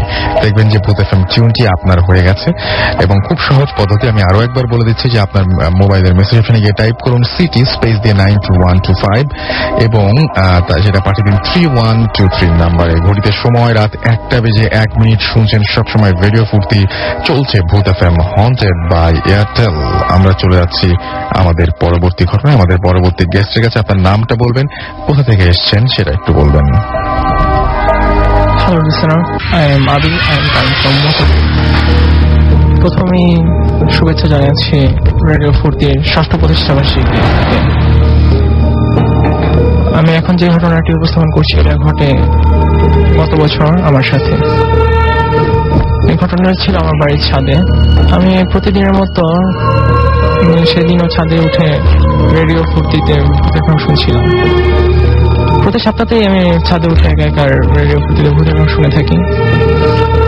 আমি সেদিনও ছাদে ভূতের গান শুনছি। তো আমার সময় আমি ঘুম পাচ্ছিল আমার সারাদিন জার্নি করার কারণে। তো আমি গিটার মাঝে মাঝে গিটার বাজানোর চেষ্টা করছি। তো এমন সময় হঠাৎ করে রাত 1:20 অথবা 40 দিকে আমার খেয়াল করলাম যে আমাদের ছাদের আরেক কোণে কেউ একজন দাঁড়িয়ে আছে। তো আমি ভাবলাম যে হয়তো বা বাড়ির কোনো ভাড়াটিয়ে ছাদে উঠেছে। আমি এটাকে পাত্তা না দিয়ে বসেছিলাম। তো কিছুক্ষণ পর আমার মনে পড়ে যে ছাদে অনেক ফুল গাছ রয়েছে, তো ভাড়াটিয়ে ওঠার কোনো প্রশ্নই নেই, কারণ ভাড়াটিয়াদের ছাদে ওঠা নিষেধ। তো আমি দাঁড়িয়ে জিজ্ঞেস করি যে আপনি কি এত রাতে ছাদে কি করছেন? সে কোনো উত্তর দেয় না। তো আমি একটু কাছে গিয়ে তাকে জিজ্ঞেস করি যে আমি কথা বলছি, আপনি শুনতে পাচ্ছেন না? আপনি কে? রাতে ছাদ কি করছেন? তা বলার পর আমি আমার দিকে সেই মূর্তিটা ঘুরে দাঁড়ায় এবং আমি দেখতে পাই ছাদের মেঝে থেকে সে 2-3 ফিট উপরে হাওয়ায় দুলছে এবং তার চেহারাটা ছিল বিভৎস, থেতলে যাওয়া চেহারা। তার চোখগুলো খুব বড় বড়, মনে হচ্ছিল যেন এখনই বেরিয়ে পড়বে। তো আমি এটা দেখে এবং দেখি তার মাথা থেকে রক্ত ঝরছে। এটা দেখে আমি আর সেখানে দাঁড়িয়ে থাকতে পারলাম না, দৌড়ে সিঁড়িতে নিচে নামে আসলাম এবং আমি সেখানেই অজ্ঞান হয়ে যাই। পরে সকালবেলা বাবা মা আমাকে জিজ্ঞেস করে রাতে কি হয়েছিল, সিঁড়িতে পড়েছিলাম কেন বা কি ঘটনা। তো আমি বাবা মাকে সব ঘটনা খুলে বললে বাবা বলে যে গত কয়েকদিন আগে বাবাও এরকম একটা কিছু দেখেছে। তো বাবা পরে আমাকে বলে যে এই ঘটনাটা হয়তো বা আমাদের বাড়ি যখন তৈরি করছে তখন একটা শ্রমিক ছাদ থেকে পড়ে মারা যায়। তো হয়তো এই কারণে পরবর্তীতে হুজুর এনে বাড়িতে দোয়া করে বাড়ি বন্ধ করে দেওয়া হয়। তারপর আর কখনো এই ঘটনা ঘটেনি। তবে এখনো আমার ছাদে যেতে ভয় করে, ছাদে একা একা উঠতে পারি না। ওকে, তার মানে এই ছিল আপনার ঘটনা। ওকে, থ্যাংক ইউ সো মাচ আপনার ঘটনার জন্য। আমরা ছোট্ট একটা ব্রেক নিব এবং তারপরে আবারও ফিরে আসবো। সো কোথাও যাবেন না, শুনছেন সবসময় রেডিও ফুর্তি। আর রেডিও ফুর্তির জন্মদিনে আরো একবার আপনাদের সবাইকে ধন্যবাদ জানাচ্ছি, কারণ আপনারা ছিলেন বলেই এতদিন পর্যন্ত আমরা আপনাদের সাথে থেকেছি এবং আপনাদেরকে ফুর্তি দিয়ে এসছি এবং ভবিষ্যতেও দিয়ে যাব। এবং এই যে 6 বছর পার করলাম আমরা এবং 7 বছরে গিয়ে পড়লাম, এই সময়েও আমরা আপনাদের সবাইকে একটি কথাই বলতে চাই, সে কথাটা না বললেই না, সেটি হচ্ছে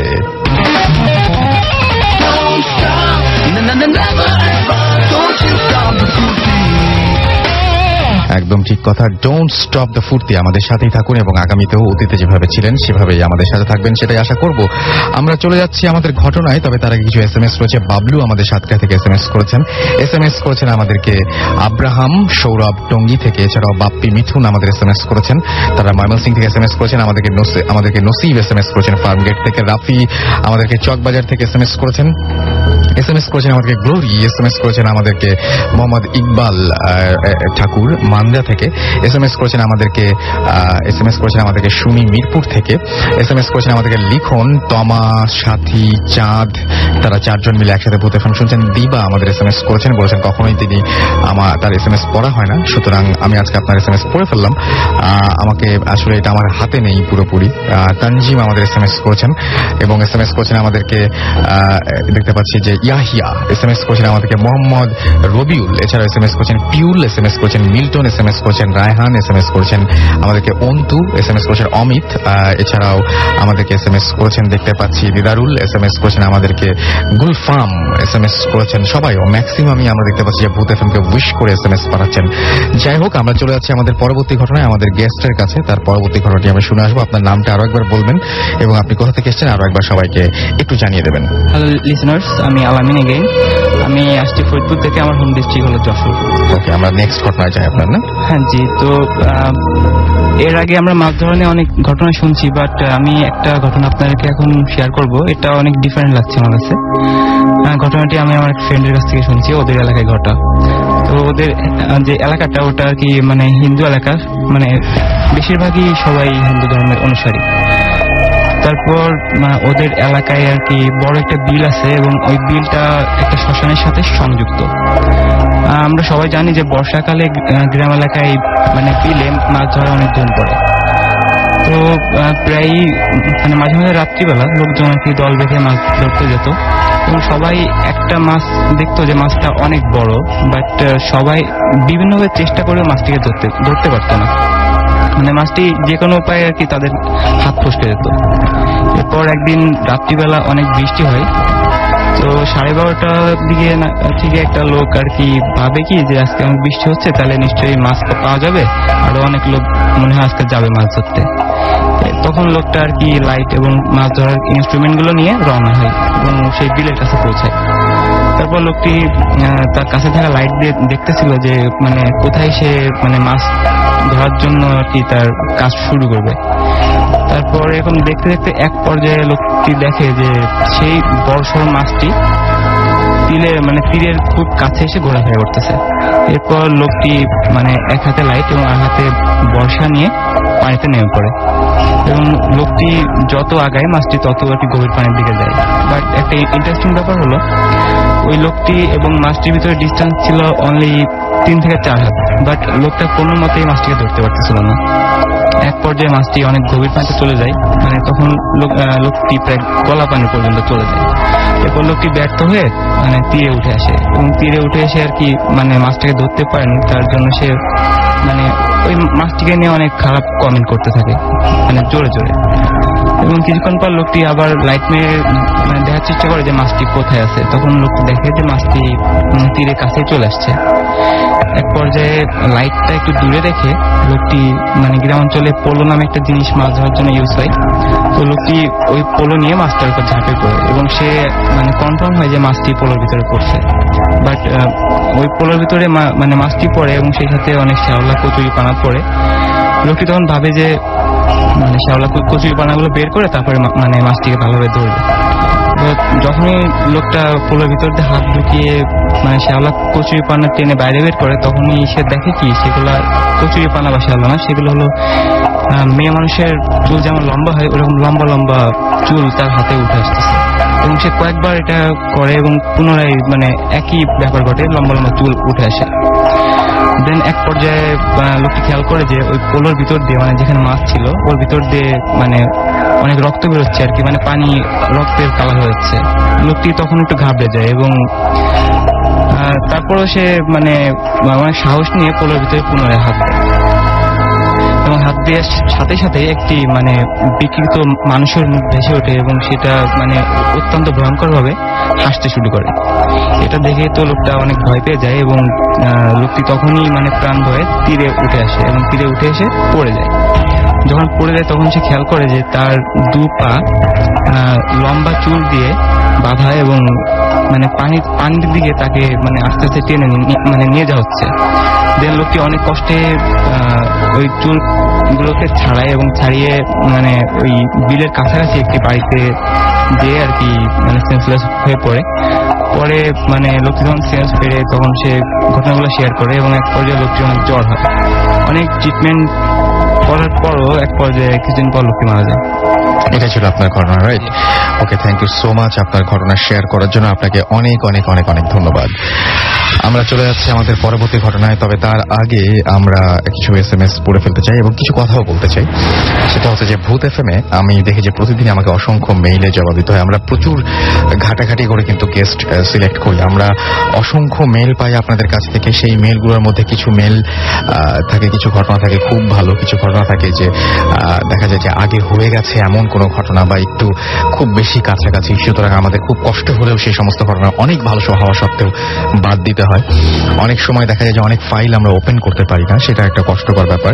আবার দেখা যায় যে অনেক সময় দেখা যায় যে কিছু কিছু ঘটনা থাকে যে ঘটনাগুলো মানে কি বলবো যে ঠিক অতটা হয়তো ভালো লাগবে না আপনাদের কাছে শুনতে। সুতরাং আমরা প্রচুর চেষ্টা করে তারপরে আপনাদেরকে ঘটনা উপস্থাপন করি। সুতরাং আপনি যে ঘটনাটি পাঠাবেন সেটা অবশ্যই মনে রাখতে হবে যে সেই ঘটনাটা কারো না কারো অবশ্যই ভালো লাগতে হবে, কিন্তু যে আপনার ঘটনাটি আপনাকে যদি কেউ বলতো তাহলে আপনার কেমন লাগতো, সেটা কিন্তু ঘটনা ভালো না খারাপ সেটা জাজ করার সবচেয়ে ভালো উপায়। সুতরাং আপনি এইটা একটু সবাইকে খেয়াল রাখতে হবে। আর আপনার ঘটনাটি আপনি বাংলা বা ইংরেজি যে কোনো ভাষাতেই আপনি লিখে পাঠাতে পারেন। আপনি চাইলে আপনার ঘটনাটি রেকর্ড করে আমাদেরকে সাউন্ড ফাইল পাঠাতে পারেন। চাইলে আপনি যদি চান, আপনি যদি মনে করেন, তাহলে আপনি আপনার ঘটনাটি আমাদের কাছে, অনেকে দেখি যে ঘটনাটি পাঠিয়েছেন সাউন্ড ফাইলটা ওপেন করা যাচ্ছে না, সেটা একটু খেয়াল রাখবেন যে সাউন্ড ফাইলটা যেন ওপেন করা যায়। সেরকম ভাবেই আমার মনে হয় যে একদম খুব সহজ, এখন মোবাইল থেকে আসলে রেকর্ড করা যায় এবং সেই রেকর্ড ফাইলটা আমাদেরকে ইচ্ছা করলে আপনি পাঠিয়ে দিতে পারেন। আর আমি চাইবো যে আপনারা আরো বেশি বেশি যে ঘটনাগুলো পাঠাবেন সেই ঘটনাগুলো ভালো না হলে মানে আসলে আমাদেরও খুব খারাপ লাগে যে সেই ঘটনাগুলো আমরা সিলেক্ট করতে পারি না। সুতরাং ভালো ঘটনার জন্য আমরা সবসময় প্রত্যাশা করি এবং চাই যে আপনারা ভালো ঘটনা নিয়ে সরাসরি স্টুডিওতে উপস্থিত হয়ে আপনাদের ঘটনাগুলো সবার সাথে শেয়ার করুন। সেই জন্য আপনাদেরকে আরো একবার সবচেয়ে গুরুত্বপূর্ণ যে তথ্যটি সেটা হচ্ছে আমাদের ইমেল অ্যাড্রেস। সেই ইমেল অ্যাড্রেসটি জানিয়ে দিচ্ছি, bhutfm@radiofurti.fm, BHWTFM@radioforti.fm। আপনাদের যদি সহযোগিতা না থাকতো বা আপনারা যদি স্টুডিওতে এসে হাজির না হতেন, আপনারা যদি ঘটনা না পাঠাতেন, তাহলে 2.5 বছর কেন 2.5 দিনও ভূত FM চলতো না এবং হয়তো দেখা যেত যে প্রথম দিন বা 2-1টা এপিসোড হওয়ার পরে বন্ধ হয়ে গেছে। সেটা হয়নি, সেটা আপনারাই বন্ধ হতে দেননি। সুতরাং আমি চাইবো যে আপনারা আরো বেশি বেশি করে আপনাদের ঘটনাগুলো পাঠান, যে সমস্ত ঘটনাগুলো আপনাদের কাছে অনেক বেশি ভয়ঙ্কর মনে হয়। যেহেতু আপনারা ভূত FM শোনেন, সেহেতু আপনারা জানেন যে কোন ঘটনাগুলো আপনাদের মানে ভাল লাগে আর কি, যেগুলো আপনাদের ভাল লাগে সেগুলো ঘটনায় সিলেক্টেড হয় এবং সেই ঘটনাগুলো আপনাদের সামনে নিয়ে আসি। আমরা অনেক বকবক করে ফেললাম। তারপরে অনেকেই দেখে যে আরেকটা যে কাজ করেন সেটা হচ্ছে ইমেল করেন আমাদেরকে, নাম ঠিকানা এবং ফোন নাম্বার তারপরে উপরে ছোট্ট করে লেখেন যে ভাইয়া ঘটনা পাঠাতে হলে আমাকে কি করতে হবে, অথবা আমাকে বলেন যে ভাইয়া আমাকে কল করেন, আমি স্টুডিওতে আসতে চাই। আমার মনে হয় যে যারা এরকম লেখেন তারা আসলেও কি ভূত FM শোনেন কিনা আমি ঠিক জানি না, তবে অনেকেই আছে যে অনেক ঘটনা পাঠান। আমাদের খুবই খারাপ লাগে সেই সমস্ত ঘটনাগুলো বাদ দিতে, তারপরে আমাদের অনেক কষ্ট করে বাদ দিতে হয়। যাই হোক, আমাদেরকে অনেকেই SMS করেছেন এবং আমাদেরকে SMS করেছেন, দেখতে পাচ্ছি শুভ SMS করেছেন আমাদেরকে, জুবায়ের রিপন SMS করেছেন আমাদেরকে, সাদিক নাটোর থেকে, আমাদেরকে সুজন ঘাটাইল থেকে SMS করেছেন, আমাদেরকে অনন্ত SMS করেছেন, SMS করেছেন আমাদেরকে দেখতে পাচ্ছি শিশির, এছাড়াও রনু SMS করেছেন আমাদেরকে মিরপুর 2 থেকে, অন্তু আমাদের SMS করেছেন কাওলা থেকে, আরো অনেকেই আমাদের SMS করেছেন। দেখতে পাচ্ছি ব্ল্যাক বয় 69 পল্লবী থেকে SMS করেছেন, রাফি আমাদেরকে SMS করেছেন, এছাড়া আমাদেরকে SMS করেছেন দেখতে পাচ্ছি মিল্টন নরসিংদী দাসপাড়া থেকে আরো একবার, এবং তিনি ভূত FM শুনছেন। আমাদেরকে দীপ SMS করেছেন SK রোড নারায়ণগঞ্জ থেকে, এছাড়া আমাদেরকে শাওন শিকদার SMS করেছেন আমাদেরকে সাথী নাজিরা বাজার থেকে, এছাড়া আমাদেরকে SMS করেছেন রিও মিরপুর 2 থেকে, এছাড়া আমাদের SMS করেছেন ঢাকা থেকে ফাহিম কাউসার, SMS করেছেন আমাদেরকে করিম সুলতান, SMS করেছেন শেখর রামপুরা থেকে, এবং SMS করেছেন আমাদেরকে রাফি। শেখর লিখেছেন যে আজকে তারও বার্থডে, সুতরাং আপনাকেও জন্মদিনের অনেক শুভেচ্ছা। আচ্ছা, আমরা চলে যাচ্ছি আমাদের যে গেস্ট আগে জয়েন করেছিলেন, আপনার নামটা একবার বলবেন সবাইকে। আচ্ছা, আপনি একটা কথা বলছিলেন যে আপনাদের বাসায় নাকি বেশ কিছু ঝামেলা হয় এবং সেই ঝামেলাগুলো আপনারা এখনো ফেস করেন। কোন ধরনের ঝামেলাগুলো বেসিক্যালি আপনারা ফেস করেন বাসায়? মূলত দেখা যায় যে আমি রাতের বেলা 2-3টা বাজে ব্রাউজিং করে যখন টয়লেটে যাই, তখন দেখা যায় কালো কিছু দেখা যায়, ছায়ার মতো কিছু দাঁড়িয়ে আছে। তো মাঝে মাঝে হঠাৎ করে আমি টয়লেটে যেতে নিলে তখন গায়ের সাথে হঠাৎ 2-1 দিন দেখলাম যে খুব নরম একটা স্পর্শ পেলাম। তো মনে হলো যে তুলা থেকে বেশি নরম। এছাড়াও আরো কয়েকটা ঘটনা আছে যেগুলো আমার আম্মু দেখেছে। এমন দেখেছে যে কেউ দাঁড়িয়ে আছে, এবং আমিও প্রায় দেখেছি যে আমাদের নতুন যে ঘরটা উঠে বাসার পিছনে, সেই ঘরের মাঝেও কেউ গ্রিল ধরে দাঁড়িয়ে আছে। এরকম কিছু ঘটনা ঘটে। এদিকে আপনাদের বাসার সবাই দেখে না, শুধু আপনি দেখেন না? আপনার মা আমার দেখেন? আম্মু দেখে, আমি দেখি, এবং আমার আব্বু এটা ফেস করেছে। আচ্ছা, এটা আমার অনেক সবসময় friend-রাও সবাই কি দেখেছে বাথরুমে এটা। দেখেন নাকি অন্য বিভিন্ন জায়গায়? তো বাথরুমে তো মূলত দেখি না, বাট এটা বাথরুমে যাওয়ার সময় বারান্দাতে দেখা যায়। বারান্দাতে দেখা যায়। জি। আচ্ছা, এই এবং ঘটনাটা প্রায় মতিঝিল এলাকার অনেকেই জানে। ঘটনাটি পপুলার একটা ঘটনা। এটি আমার আব্বুর এক অফিস কলিগ, তার বাসা ছিল এটি। তো তিনি যখন এই বাসায় থাকে, তো অনেক বছর থাকার পর হঠাৎ করে একটা সমস্যা দেখা দেয়। তার বাসায় টয়লেটের ময়লা দিয়ে কেউ ঢিল মারছে, এবং তার বিছানায় থুতু ফেলছে, এবং ময়লা দিয়ে তার বিছানা ভরে ফেলছে। আর একেবারে থাকতে না পেরে তারা অন্য জায়গায় ভাড়া চলে যায়। মানে দরজা জানালা সব বন্ধ, তারপরেও এই সমস্ত হ্যাঁ, আসছে? সবকিছু বন্ধ, এবং বাসাটা 4 তলায়, বাহির থেকে আসার কোনো প্রশ্নই আসে না। ওকে। সো তারা অন্য জায়গায় ভাড়া চলে যায়। তো আঙ্কেল চাচ্ছিল যে অন্য কারোর সাথে বাসাটা ট্রান্সফার করার জন্য, তো কেউ রাজি হয় না। পরবর্তীতে আমাদের বাসাটা ছোট হওয়ার কারণে আব্বু রাজি হয়ে যায়, বলে এগুলো কিছু না, চলো যাই। এবং আমরা সেখানে চলে যাই। তো যাওয়ার পর আম্মু অবশ্য হুজুর টুজুর দিয়ে আমাদের বাসাটা বন্ধ করে দেয়। তারপরও 2টা রুম বন্ধ করা হয়, এবং 3 নম্বর রুমে দেখা যায় এই ঘটনা প্রায় ফেস করি, বাট আমাদের 2টা রুমে কখনো কোনো ঘটনা ফেস করিনি। তবে মাঝে মাঝেই আমি এই ঘটনাটা দেখে থাকি যে কেউ দাঁড়িয়ে আছে, আমার মনে হয়। এবং রিসেন্টলি গত সপ্তাহে আমি দেখলাম যে আমাদের বারান্দায় কেউ নেই, অন্ধকার একটা রুম। তো সেখানে আমি ঢুকে দেখলাম যে বারান্দায় কেউ দাঁড়িয়ে আছে। তো আমি দৌড় দিয়ে ঘরে চলে আসি। তো ঘরে চলে আসে আমি আম্মু আব্বুকে জানাই। তো আম্মু আব্বু গিয়ে দেখে কিছুই নেই। তো এই ঘটনাটা মূলত ঘটে আঙ্কেলের সাথে অনেকদিন আগে থেকেই। আঙ্কেল জানায় যে আঙ্কেল এই বাসায় ছিল। তো তারা প্রথম নাকি বিড়াল দেখতো বাসায়, বিড়াল দেখতো, এবং তার ছেলে নাকি রাতে কান্না করতো বিড়াল দেখে, এবং তাদের পরিবারের সাথে একেবারে মিশে যায় যে ঘটনাটি। তারা যখন অন্য জায়গায় ভাড়া নিয়ে চলে যায়, ওখানেও নাকি এই ঘটনা ঘটেছে। তো আমরা বাসায় ওঠার আগে আমার আম্মু একদিন বাসাটা দেখতে যায়, এবং আম্মুর সাথে কয়েকজন মহিলাও যায়। তো গেলে আম্মু দেখতে পায় হঠাৎ করে আঙ্কেল যখন দরজাটা খুলে, তারপর তার টিউবলাইট ভাঙছে। ঘরে ঢোকার আগে তোমার তো তালাটা খুলেছে, টিউবলাইট ভাঙতে শুরু করেছে, ডাইনিং টেবিলে মানে শব্দ করছে, এরকম। তো আশেপাশে সবাই ঘটনাটা জানে। আচ্ছা, তো মানে আপনি নিজে ওই বাসায় কখনো এরকম? জি, আমি রিসেন্টলি গত সপ্তাহে জিনিসটা লক্ষ্য করি। এবং ওই এলাকার মোটামুটি সবাই, আপনি বলছেন যে সবাই এই ঘটনা জানে? আচ্ছা। এবং আমরা ফ্রেন্ডরাও একদিন গেলাম, বাসায় ওঠার আগে আমরা কয়েকজন ফ্রেন্ড মিলে গেলাম, মারুফ, আমি এবং আমার কয়েকজন ফ্রেন্ড মিলে সেখানে যাই ঘটনাটা দেখার জন্য, কয়েকটা বড় ফাই নিয়ে। তো যাওয়ার পর আমি যে ঘরটা খালি, নতুন যে ঘরটা উঠেছে পিছনে, সেই ঘরটা গিয়ে দাঁড়ালে হঠাৎ করে একটা গরম হাওয়া আমার শরীরে লাগে। আচ্ছা। শরীরটা খুব গরম হয়ে যায়। দৌড় দিয়ে অন্য ঘরে চলে আসি। তো আমার ফ্রেন্ডরা বলে যে কই কিছু নেই। তো তারপর আমার ফ্রেন্ডের শরীরে ছোট্ট একটা ইটের টুকরা এসে লাগে। আচ্ছা। এবং পরবর্তীতে হুজুর, ওই দিন আমরা যখন ওইখানে ছিলাম, আঙ্কেল আমরা প্রায় 2টা-2:30 পর্যন্ত ওই বাসায় ছিলাম, ওঠার আগে বাসায়। তো পরে আঙ্কেল হুজুর টুজুর এনে ওটা ঘরে যা আছে ওটা দেখার চেষ্টা করে। তো হুজুরা নাকি অনেক চেষ্টা করে, ওটাকে হাজির করতে পারে না ঘরে যেটা আছে। পর হুজুর জানায় যেটা খাটাস টাইপের কিছু কিছু জিনিস। ওকে, থ্যাংক ইউ সো মাচ আপনার ঘটনার জন্য। আপনাকে অনেক অনেক ধন্যবাদ। আমরা চলে যাব ছোট্ট একটা ব্রেক, এবং ব্রেকের পরে আবারও ফিরে আসছি। সুতরাং কোথাও যাবেন না, আমাদের সঙ্গে থাকুন। স্টে টিউন রেডিও ফুর্তি, অ্যান্ড ডোন্ট স্টপ দ্য ফুর্তি। শুনছেন সবসময় রেডিও ফুর্তি। ঘড়িতে সময় রাত 1:32, এবং আপনারা সবাই জানেন যে আজকে রেডিও ফুর্তির জন্মদিন, এবং আমরা আজকের শোটা হয়তো সে কারণে একটু ছোটও করব। আশা করছি যে আপনাদেরকে আগামী সপ্তাহে আরো অনেক বড় একটা শো উপহার দিতে পারবো। রনও আমাদের SMS করেছেন, দেখতে পাচ্ছি। সোহেল SMS করেছেন রাজশাহী থেকে, এবং আমাদেরকে SMS করেছেন, দেখতে পাচ্ছি যে কুইন এবং ইন SMS করেছেন আমাদেরকে সালাউদ্দিন ডিজে, এবং এছাড়া SMS করেছেন আমাদেরকে রিফাত SMS করেছেন, আমাদের KM সিফাত SMS করেছেন অন্তর রাজশাহী থেকে। এছাড়াও মুন্না চট্টগ্রাম থেকে SMS করেছেন, জাহিদুল আমাদের SMS করেছেন, টুলি আমাদের SMS করেছেন, দীপু সেবা SMS করেছেন আমাদেরকে দেখতে পাচ্ছি। এছাড়াও তারেক SMS করেছেন, শম্পা তাবাসুম রিফাত বরিশাল থেকে আমাদেরকে আনান SMS করেছেন, আনান খান। এছাড়াও লিপি আমাদেরকে SMS করেছেন দীপ SK রোড থেকে আমাদেরকে আমাদেরকে মুস্তাফিজুর আমাদের SMS করেছেন আমাদেরকে হৃদয় ধানমন্ডি থেকে। এছাড়াও SMS করেছেন আমাদেরকে কাশফি বনানী থেকে। শুভ রাজশাহী থেকে SMS করেছেন, শাওন আমাদেরকে SMS করেছেন দীপ্ত সহ আরো অনেকে। এবং আপনি যদি SMS করছেন তাহলে মোবাইলের মেসেজ অপশনে গিয়ে টাইপ করুন SHOUT শাউট স্পেস আপনার নাম স্পেস আপনার মেসেজ পাঠিয়ে দিন 9840 নাম্বারে। আমরা চলে যাচ্ছি পরবর্তী ঘটনায় আমাদের গেস্টের কাছে। আপনার নামটা বলে প্লিজ ঘটনাটা শুরু করবেন। হ্যাঁ, আমি রিগান, নাখালপাড়া থেকে আসছি। এই কাহিনীটা আমার এক বড় ভাইয়ের কাছ থেকে শোনা। উনার নাম হচ্ছে রনি। তো ওনার আব্বার ঘটনা, ওনার আব্বা পুলিশে চাকরি করে। উনি বানিয়াচং নামক একটা জায়গায় থাকতো, বাংলাদেশের সবচেয়ে বড় গ্রাম বানিয়াচংয়ে থাকতো।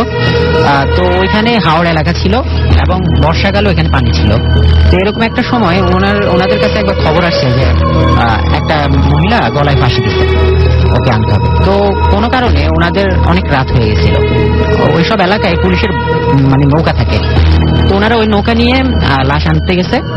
তখন প্রায় 10টা-11টা বেজে গেছে। হাওড় এলাকায় এমনি 10টা-11টার ফলে অনেক রাত মনে হয়।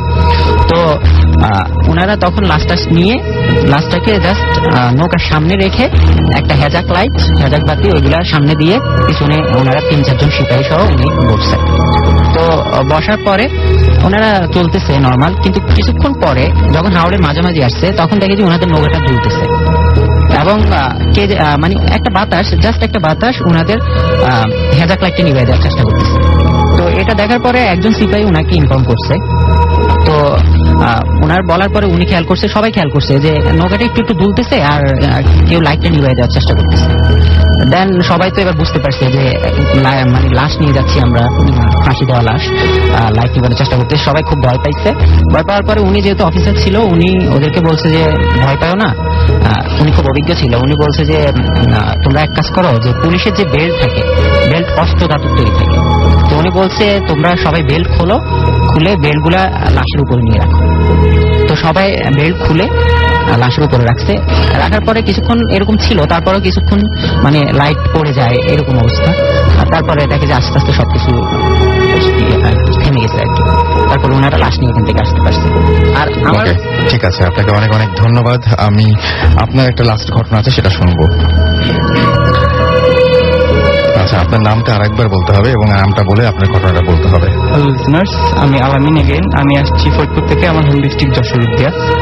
আমি আপনার সাথে একটি ঘটনা শেয়ার করবো, সেটা হলো আমার নিজের জীবনে ঘটে যাওয়া ঘটনা। আজ থেকে প্রায় 3 বছর আগে একদিন সন্ধ্যাবেলা আমি, আমার কাজিন আলিফ আর এক বড় ভাই মাহমুদ ভাই, আমরা 3 জন মিলে আর কি আমাদের বাসার পাশে নদী আছে, সন্ধ্যা একটু আগে ওখানে গেছি ঘুরতে।